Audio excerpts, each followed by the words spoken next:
Добрый вечер. В эфире информационный выпуск Ам-Шекушара. Коротко о темах в сегодняшнем выпуске.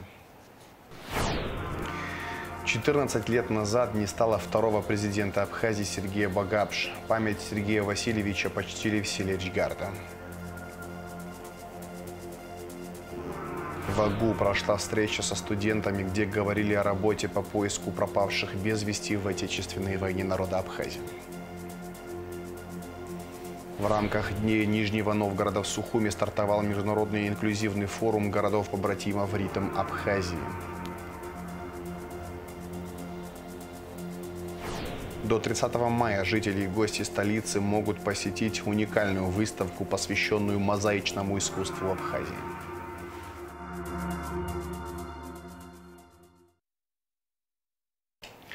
Двадцать 29 мая исполнилось 14 лет со дня смерти второго президента Абхазии Сергея Васильевича Багапш.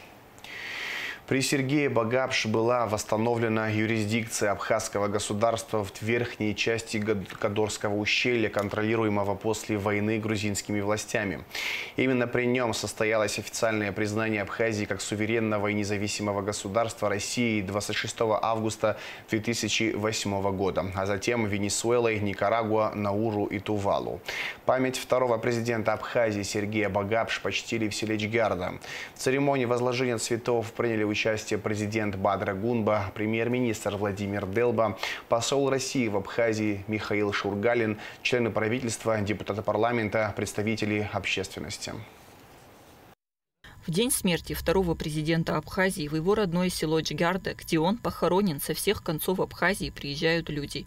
Цветы к могиле Сергея Васильевича возлагают представители руководства страны, ветераны Отечественной войны народа Абхазии, общественность, все те, кому дорога память о светлом человеке, так сильно любившем родину и посвятившем служению всю свою жизнь. Сергей Багапш был настоящим патриотом Абхазии. Пройдя вместе с народом через самые сложные испытания, политик сыграл выдающуюся роль в истории своей страны. В церемонии принял участие президент Абхазии Бадра Гунба. Сергей Васильевич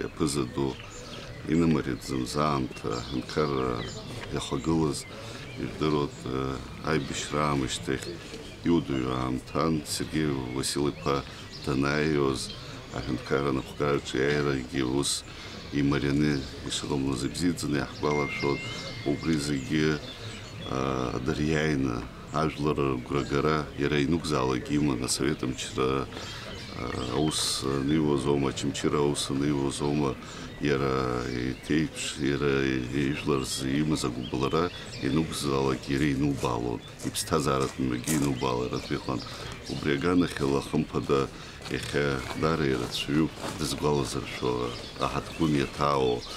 Хаважлар хатарныкча Сергей Васильевич Пайнук залаги хажлар гатыштан ход ярай пхара иующа ахадзгалара яйр пшоз кучей туи лухцыка зыги потурухцана тарпылана дархадзгалана басикша абстазара ну пыгит скуяна год акыры абипара даргала шалот ауя ахынкараз амдзуз яхасабалаги Алшабзиз маз яхсал балаги, убегана хела хумпада харти нукзалаги яра иджабха хорхот наунагза ихецка шаракуза.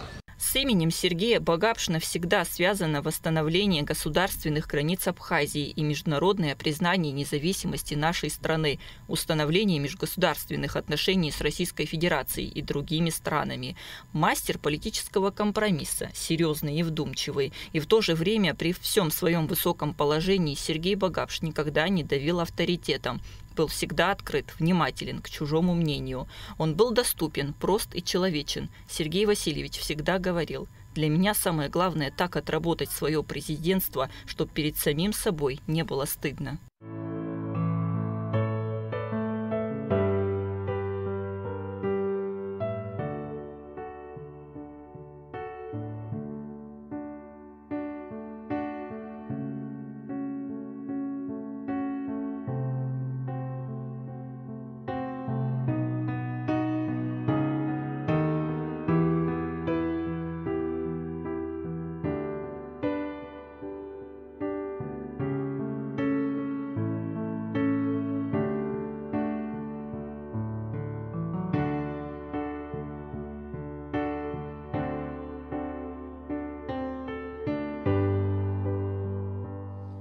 только надеемся и верим, что в международную политику придут молодые специалисты, подготовленные на качественно ином уровне, со свежими идеями, взглядами свободными от предрассудков, ложных ценностей и груза негативного прошлого.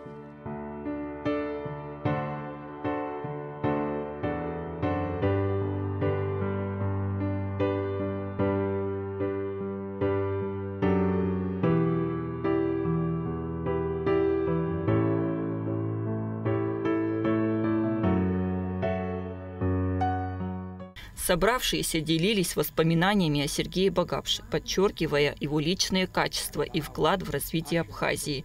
Многие отмечали его исключительную скромность, несмотря на занимаемые высокие посты, его доступность для простых граждан. Вспоминали случаи, когда Багапш лично вмешивался в решение проблем, с которыми сталкивались люди, демонстрируя искреннюю заботу о благополучии каждого. Мы проводили встречи как молодежная организация с каждым кандидатом в президенты. Так вот, разговоры были обо всем, кроме политики. Мы хотели раскрыть кандидатов как людей обычных, какие они в быту, какие у них, значит, жизненные интересы, принципы. И хочу вам сказать, что встреча с Сергеем Васильевичем останется надолго в памяти, потому как это был, я не знаю, как вам это правильно сказать, но он был очень отзывчивым человеком и так нас расположил на этой встрече, что мы стали забывать вопросы, которые хотели задать. И можно сказать, что ведущим этой встречи стал Сергей Васильевич.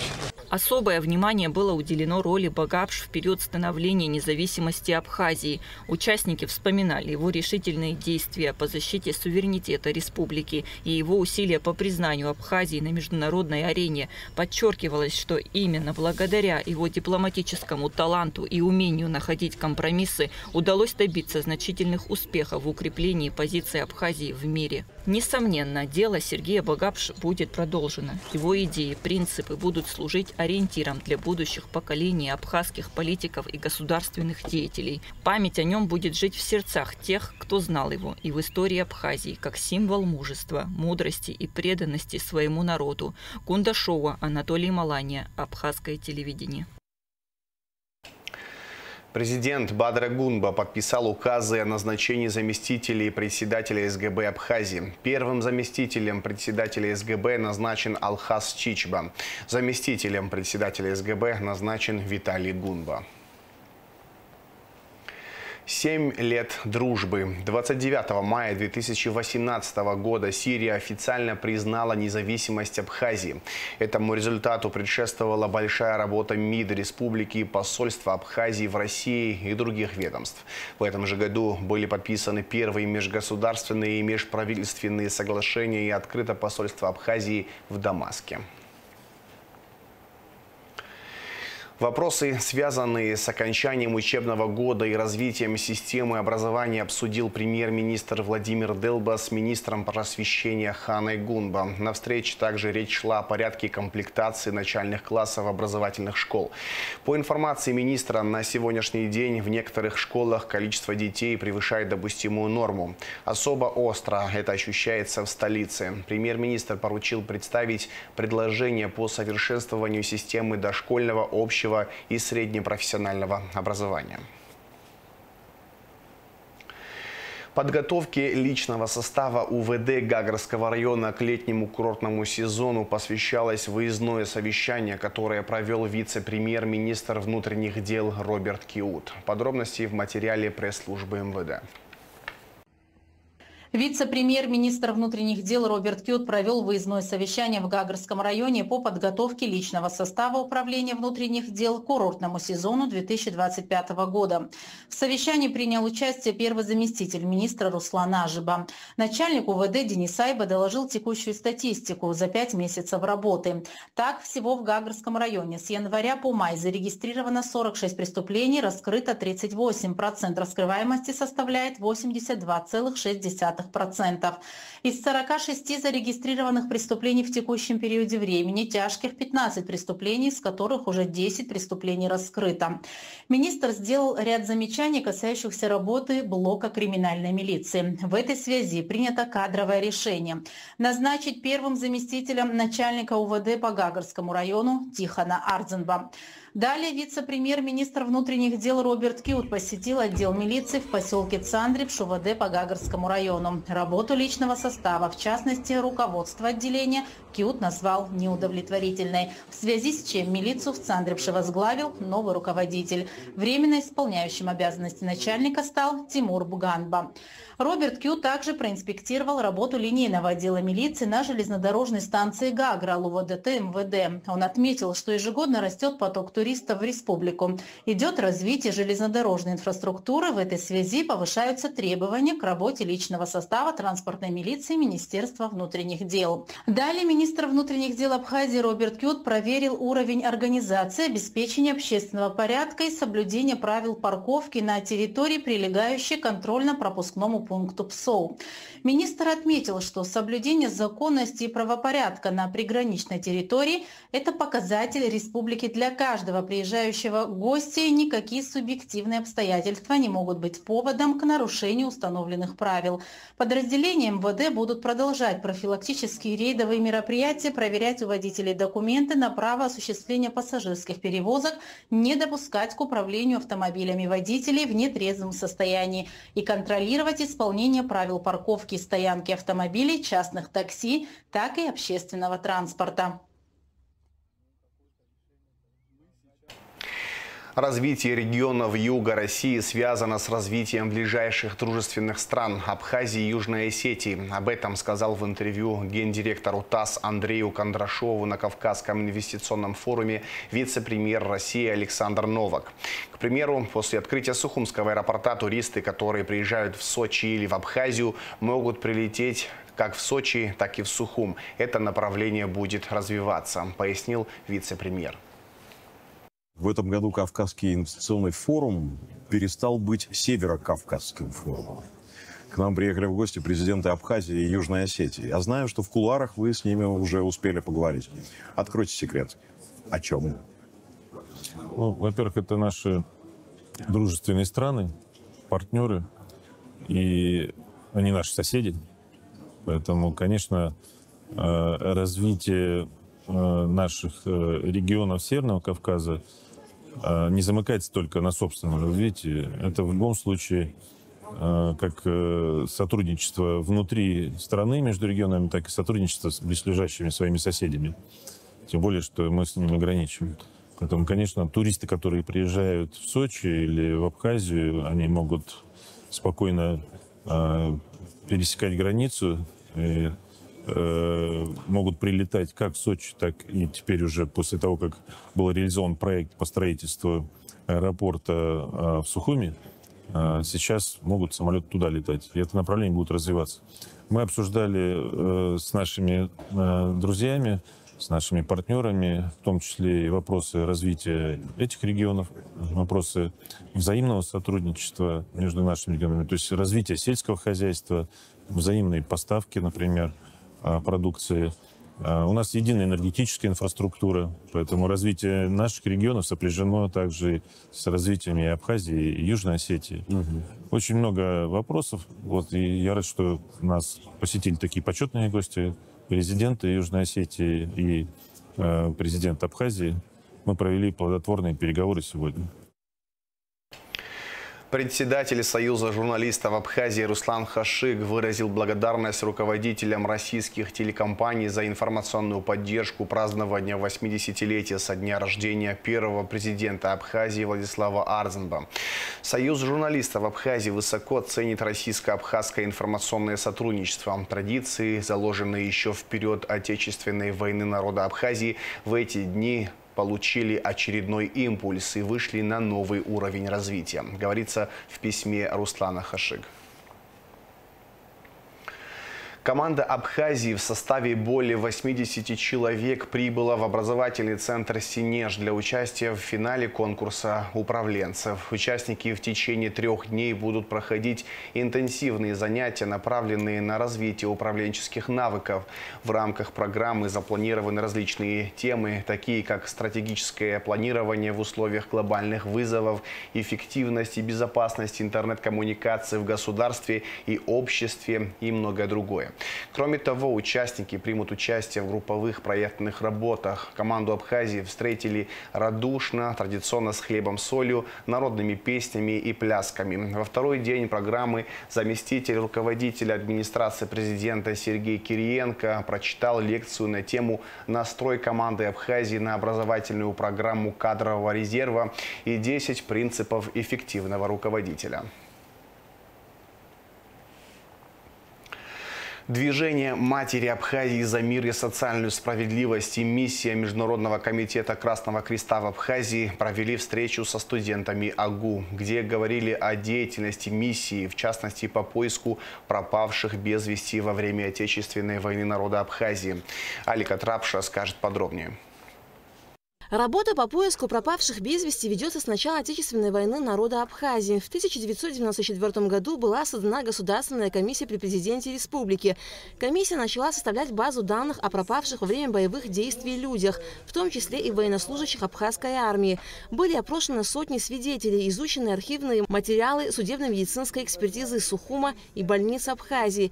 Проводились интенсивные переговоры с грузинской стороной с целью нахождения пропавших без вести или выяснения их судеб. В Абхазии за период грузино-абхазской войны пропали без вести до 200 человек. В 2011 году в республике начались работы по эксгумации тел погибших с целью их идентификации. Таким образом, в республике начала работать программа миссии Международного комитета Красного Креста согласно договоренности с правительством нашей страны. Неоценима роль движения «Матери Абхазии за мир и социальную справедливость» в поисках без вести пропавших. Председатель организации Гули Кичеба, как никто другой, знает, как важна данная работа и насколько психологически сложно заниматься этим вопросом. Она отметила, что потерявшие в войне своих близких не теряют надежды узнать об их судьбе. Для Абхазии 222 человека – это очень большая цифра. И надо сказать, что не все еще опознаны, но именно движение матерей при поддержке нашего государства. И, естественно, при самой настоящей такой вот поддержке и моральной, и материальной Международного Красного Креста, которые работали с первых дней начала войны и после окончания войны в Абхазии, неоценимый вклад они внесли. Я лично от себя и от имени движения матерей всегда их благодарю. По сей день вот такое тесное наше сотрудничество помогает.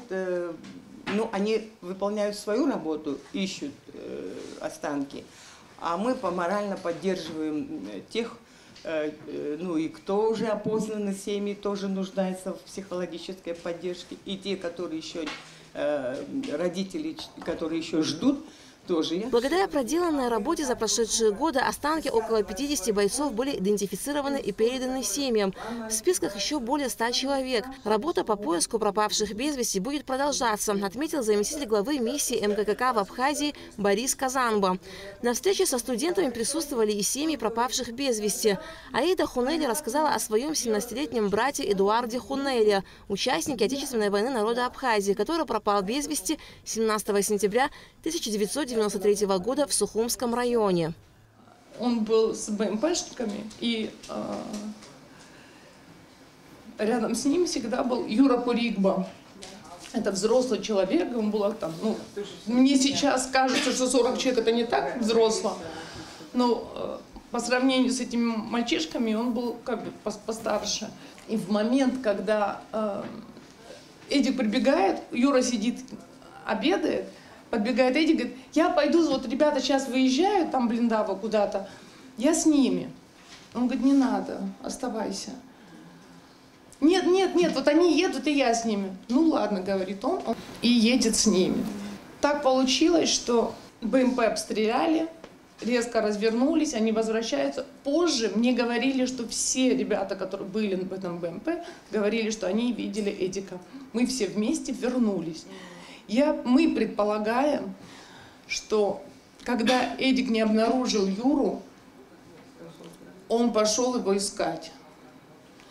И его взяли, и был человек, который видел в бинокль, как брали оттуда его. Но судьбы дальше мы не знаем. То есть вот эта боль, которая пока несут родители и близкие самые, это поколение уйдет, но дальше в вас должен сохраниться вот этот огонь борьбы за независимость. Во всем мире по разным причинам пропадают люди. Никто и никогда не отнимет надежду у их родных и близких, что родственники могут вернуться живыми и здоровыми. Движение «Матери Абхазии за мир и социальную справедливость» совместно с Международным комитетом Красного Креста издали 3 книги о пропавших без вести. В прошлом году была издана книга «Кого судьба не сберегла». Эта книга рассказывает истории о пропавших без вести. Эти истории были рассказаны семьями. Они не были переделаны и сильно отредактированы, чтобы сохранить вот эту аутентичность. Истории есть очень простые, но они очень берут за душу, потому что это искренние, открытые. И я очень благодарна всем семьям, с которыми мне довелось познакомиться, многократно встречаться, проводить разные мероприятия. Мы издаем вот такие книги, книги памяти.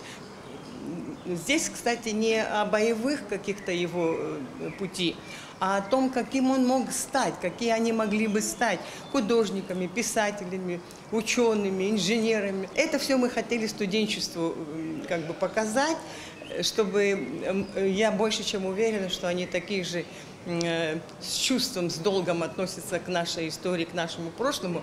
Но когда ты встречаешься с ними, это больше в них остается. И вот передать наш опыт, передать то, что мы каждый день как бы делаем. А делаем мы не для себя, мы делаем для будущих поколений. К без вести пропавшим нельзя пойти на могилы, им не воздвигают надгробные плиты. Поэтому работа по их поиску очень важна.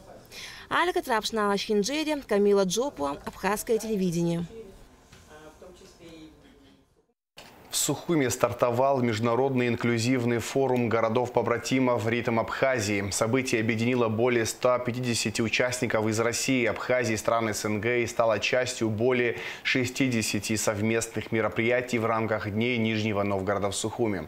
В октябре прошлого года Нижний Новгород и Сухум официально стали городами-побратимами. План совместных мероприятий на текущий год включает более 60 направлений, ключевым из которых является проведение форума «Ритм Абхазии». Шадина Ханагва продолжит тему. На побережье загадочного и теплого Черного моря, где утренние солнечные лучи нежно играют на волнах, начинается новая страница в истории дружбы между Россией и Абхазией. Сухум, город с богатым прошлым и открытым сердцем, стал гостеприимной площадкой для международного инклюзивного форума городов-побратимов «Ритм Абхазии». Здесь царит удивительная атмосфера дружелюбия, когда даже незнакомые люди улыбаются друг другу так, будто знакомы давно. Город стал местом, где границы исчезают, а доброжелательность ощущается в каждом взгляде, каждом месте. Участница из Абхазии Лена Елисеева – дефектолог. Девушка ведет частную практику по работе с детьми с нарушениями в развитии, которые нейроотличны от нормы типичных детей. По ее мнению, данный проект станет отправной точкой для республики по развитию инклюзии, в особенности для детей с ограниченными возможностями здоровья. Я очень рада, что я здесь, что Абхазия предоставила мне такую возможность поучаствовать в данном форуме. Также российская сторона, то есть они одобрили мою заявку на участие. Я надеюсь, что я из этого форума как минимум вынесу какие-то новые идеи как для себя, так и для развития своей профессиональной сферы и развития в целом инклюзии в Абхазии. У нас команда номер 6. Мы представляем проект, который мы будем разрабатывать по доступной среде. То есть мы будем разрабатывать то, что мы можем внедрить именно на территории республики, то, что поможет людям с ОВЗ преодолевать свои какие-то особенности. Ритм Абхазии – не просто очередное событие, а площадка для глубокого диалога, обмена опытом и совместного поиска решений в сфере инклюзии. Участников форума приветствовал вице-премьер Абхазии Вараздат Минасян. Форум городов-побратимов – это не просто собрание представителей разных регионов. Это живая платформа, где объединяются идеи, культуры, традиции и мечты о будущем. Здесь рождаются инициативы, которые способны преодолеть любые границы – культурные, социальные и экономические. Именно такие встречи дают нам возможность укрепить доверие, наладить новые связи и дать старт проектам, которые будут служить благу наших граждан. Города-побратимы – это особое отношение, построенное на основе взаимного уважения, поддержки и стремления к общему развитию. В условиях глобальных вызовов и перемен особенно важно поддерживать такие связи, делиться опытом и учиться друг у друга. Сегодня мы вместе создаем пространство, в котором каждый голос важен, каждый участник значим. Это пространство, где мы ценим, продвигаем и верим в силу сотрудничества. Сердце форума – это открытые люди, полный зал слушателей, которые искренне аплодируют друг другу, не скрывая эмоций.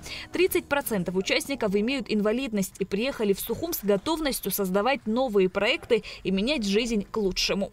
Этот замечательный проект реализуется совместно с нашим городом-побратимом Сухумом. И мы очень рады вас, что вы сегодня здесь с нами. Друзья мои, я хочу вам пожелать побед, успехов в сегодняшнем дне и на этом форуме, и, конечно же, самого отличного настроения. Мы привезли из Нижнего Новгорода от Министерства социальной политики, от Центра инноваций социальной сферы Нижегородской области самые лучшие социальные практики, которые будем рады вам представить. И организаторы приготовили очень крутую для вас программу. И мы завтра в рамках нашей панельной дискуссии рассмотрим самые лучшие нижегородские практики, когда предприниматели, некоммерческие организации, просто обычные люди решают проблемы, которые они видят именно либо в своей семье, либо вокруг, в своем городе. И действительно находятся новые социальные услуги, появляются рабочие места для ребят с инвалидностью, которых раньше не было. Создается новая культура, инклюзивная культура. На абхазском языке приветствовал участников инклюзивного форума «Ритм Абхазии» его автор Роман Пономаренко. В первый день форума состоялась панельная дискуссия на тему «Россия и Абхазия. Традиции, культура и стратегия будущего». Участники обсудили направления сотрудничества России и Абхазии и инструменты формирования человеческих связей между двумя народами, а также смогли задать вопросы о лидерстве и существующих формах поддержки социальных проектов. «Ритм Абхазии» зародился из нашего большого форума «Территория ритма», который проходит в Нижнем Новгороде с 2017 года, и он стал таким уже большим федеральным. К нам приезжает практически на форум вся Россия. И сюда к вам тоже приехали ребята практически из многих регионов России, из Казахстана, из Таджикистана. Ну и, конечно же, здесь представители Республики Абхазия. И мы хотим именно помочь, дать свои знания, какие-то навыки с точки зрения развития социального предпринимательства. Потому что в Нижегородской области наш регион является одним из ключевых в России в этом направлении. Абхазия только делает первые шаги. И мы хотим как раз помочь вам усилиться, развиться, ну и, конечно, выстроить отношения между людьми, потому что форум наш – это прежде всего про отношения.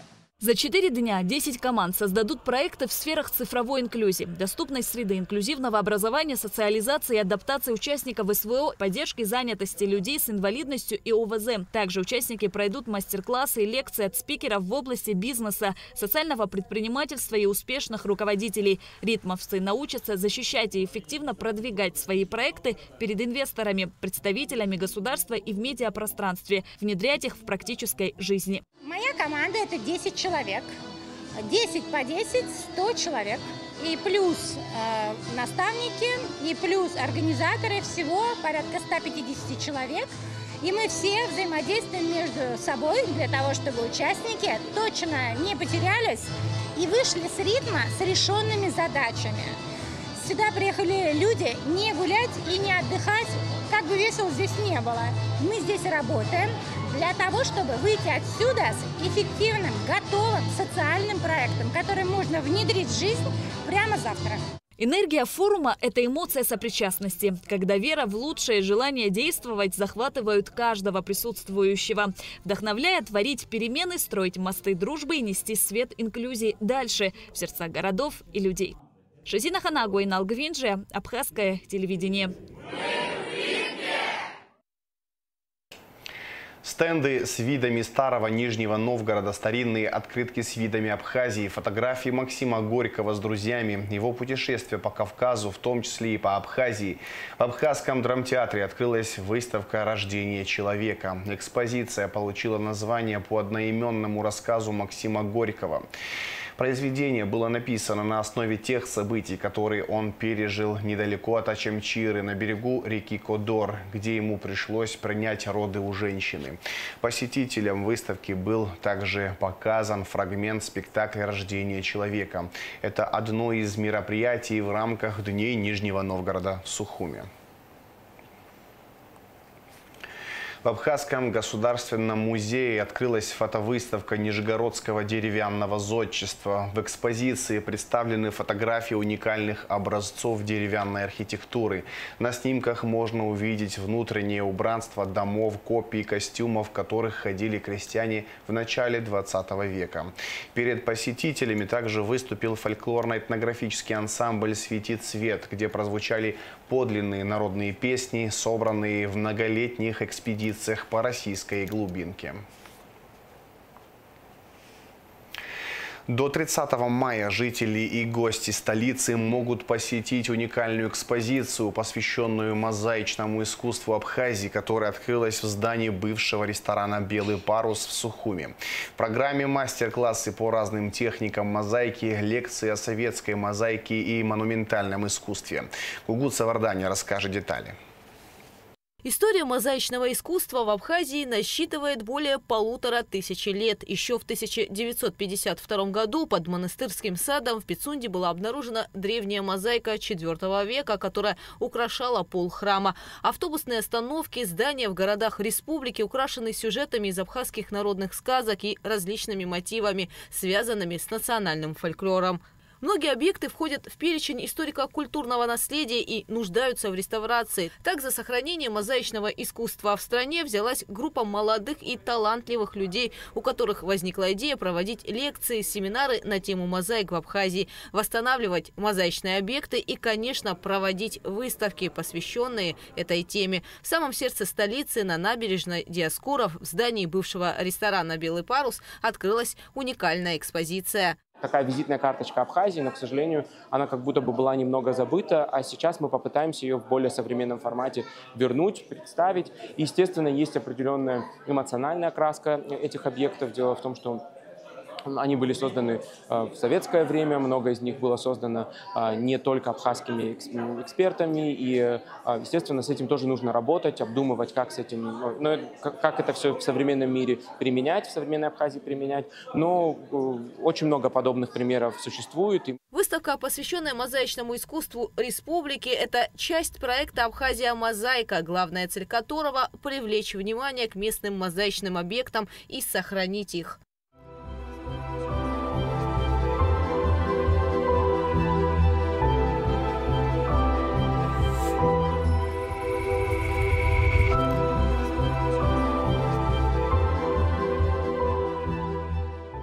Уставшие, но счастливые инициаторы проекта и участники делятся эмоциями. Ведь для того, чтобы организовать экспозицию, посвященную мозаичному искусству, им потребовалось немало времени и сил. В их команде художники, реставраторы и районные специалисты. Проект объединил Сабину Агарба, Лану Чхинджерия, Рустама Анышева, Насту Агарба и Вахо Убирия. Молодые люди не только по крупицам собирают информацию об абхазских мозаиках, но и восстанавливают некоторые заброшенные и поврежденные панно, как, например, в Галском районе.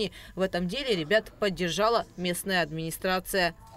Нашли объект, который находился на территории заброшенного совхоза. Он был практически уничтожен. Это такие 5 панно. И в Галской администрации мы согласовали, перенесли это непосредственно в центр города. И там сейчас тоже будет сквер организован, где эти 5 панно будут присутствовать. Дабы это не растерялось, вот молодежные организации обратились в Гале к нам в администрацию. Мы это поддержали. Еще будучи Даур Вадимович, когда был заместителем Кове, сейчас он министр культуры, он тоже эту инициативу очень поддержал, он вообще ее вел. Ну, я сейчас продолжаю это дело. И у нас будет тоже на въезде будет красивое панно. Ну, вот из старых, чтобы оно. А новое, пока у нас ничего не делается, мы были бы открыты для этих предложений.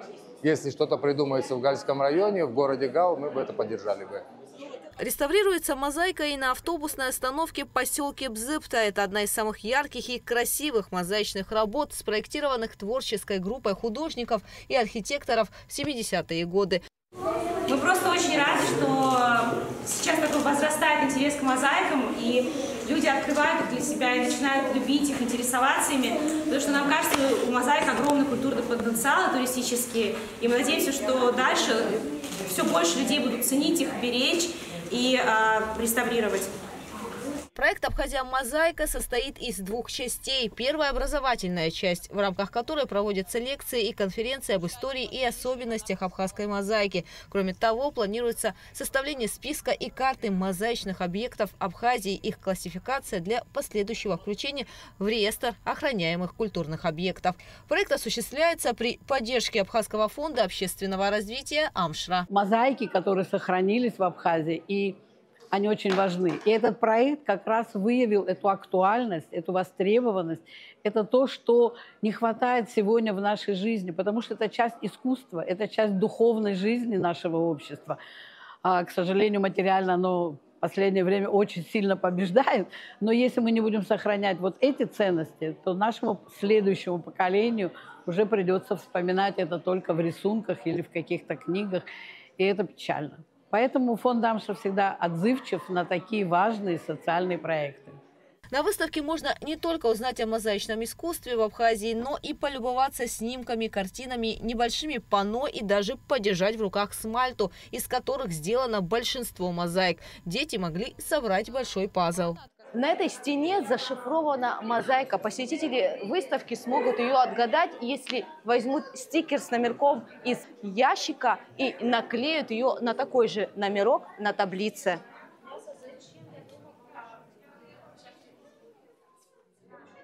В программе выставки, посвященной мозаичному искусству, которая продлится до 30 июня, и мастер-классы по разным техникам мозаики, лекции о монументальном искусстве. Гугу Савардания, Аля Самичба, Абхазское телевидение. Активисты Абхазского отделения волонтерской роты провели спортивные соревнования «Веселые старты» в детском саду «Пчелка», приуроченные ко Дню защиты детей. В этот солнечный день волонтеры организовали множество веселых игр и конкурсов, которые подарили детям радость и улыбки. С самого утра в детском саду царила атмосфера веселья. Яркие декорации, музыка и смех детей создавали настоящий праздник. Волонтеры подготовили разнообразные игры, в которых малыши с удовольствием участвовали, проявляя свои способности и командный дух. Каждый ребенок смог найти себе занятия по душе, от подвижных эстафет до творческих заданий. –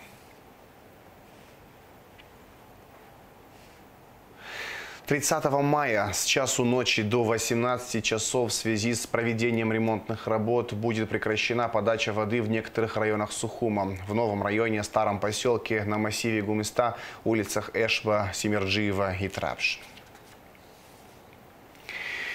И в завершении выпуска расскажем о погоде. В пятницу, 30 мая, в Абхазии дождь, гроза, местами туман. Ближе к вечеру осадки прекратятся. Температура воздуха ночью 13-18, днем 17-22 градуса тепла. Температура морской воды плюс 17 градусов.